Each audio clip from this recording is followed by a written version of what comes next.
But my first question is, what do we see as the challenges in today's world? And I know that's a very broad church because it depends on what asset classes you're working in, but what do we see as the challenges, particularly in light of the fact that the cost of operation is going up, the regulation is becoming more intense and more onerous, and actually, if you actually look at what the customers expect, my opinion, having come from 25 years in equities, is that the client's expectation in the institutional world, and their expectations of the service we deliver has definitely gone up. So Daniel, given that you've lived in that world as a consumer and as being challenged by all those things, and now you're providing solutions, I'll start with you. Okay.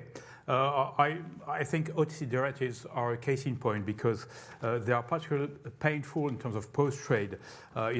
Even if the number of trades is pretty low compared to other asset classes, the cost per trade is extremely high. And to give you an idea, it's $400 per trade in terms of post-trade, and compared to if you take a listed derivative, it's only $2. So, and the reason is those products are complex. So it's a 50 data for a simple OTC derivative, an interest rate swap. It's 200 for an exotic equity swap, and also the processes are pretty complex and cumbersome. You have the trade matching, you have cash flows, events, regulatory reports, substitution events, corporate actions.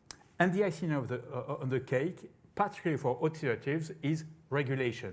Since Dodd-Frank, EMIR, and the like in Japan, Canada, Russia, China, Brazil, and so on, literally dozens of jurisdictions which ask banks and financial institutions to report on those trades. This is a nightmare. This is literally millions of dollars or of euros, of pounds, which were spent and still spent on those regulations.